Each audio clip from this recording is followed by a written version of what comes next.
G'day, as you say here in Australia. My name's Ed Merrow, and I study capital projects.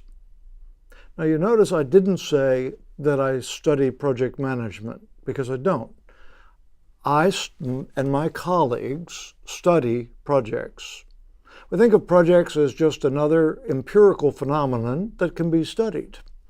And what we try to understand is the relationship between how we put a project together on the front end, and this is now owner work, not contractor work, this is owner work. The relationship between how we put that project together on the front end and how it comes out. It turns out that almost all of the things that create failure, all the things that create risks that we can't manage, are created by the sponsors, by the owners on the front end of the project. This is why I say that a great many projects have failed before they were actually ever even authorized. We know that when we interview some of the project teams and discover that they know for certain the project won't succeed. So what is it that a sponsor needs to do to generate a good project? Well, it's deceptively simple. First, and really foremost, they need to generate objectives, what they want to accomplish. The objectives need to be both clear and coherent. For those of you who've taken chemistry, you know that in chemistry, things cohere. What that means is that like things stick alike, they stick together, okay? They make sense together. Frequently, the objectives we get for projects simply conflict with each other. That means that the people responsible for developing the scope of the project find that their task is impossible because it can't reconcile the conflicting objectives. Second, the basic technical data that underpin the design of the project must be complete. If they're not, then the project will have some hidden flaws that will come back to get us later. Third, we have to actually align the stakeholders. Now, that's a wonderful term, okay? It almost usually, if you really ask people, what does that mean to align the stakeholders?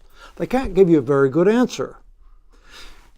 It actually is a very simple concept. A stakeholder is somebody who is claiming some of the value of your project. So it may be an investor, it may be an environmental group that wants your project changed so that it has less impact on the environment. That's a stakeholder because they claim some of the value to meet their objectives, which is to protect the environment. It may be a regulatory agency. It can be any number of people and organizations. Aligning the stakeholders is allocating the value of the project out in a way that makes them okay with the deal. Not entirely happy, they may not have gotten everything they wanted, but okay with the basic deal. Then you need to form a cross-functional integrated owner team. This is not integrating with the contractors now. This is that every owner function that is going to be important in determining what the proper scope should be is involved in the process of signing off on that scope, on the developing of the right scope. If you do that, the probability that they'll come in and change it later goes way down. So the people who are going to operate the facilities that you're going to create, the people who are going to maintain them, all these people need to have a say in what the facilities look like. Then finally, what you need is to complete what we call the front-end loading. This is the definition of the project. So I bring it up to the point, not where it goes too far, but just up to the point where the project can be authorized and then executed with a minimum of change.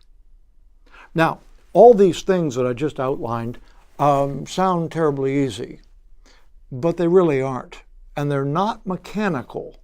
In other words, it's not a matter of going through a checklist and checking off one after another until finally I have it done. No, to succeed, particularly in a complex venture, I need good leadership. I need a leader who can get people to actually come together and cooperate to make the project possible. So those of you who are aspiring project leaders, learn how to do those 5 things, learn how to orchestrate getting people to cooperate, and I think you'll be a very good project leader indeed. Thank you very much, and hope you have a good day.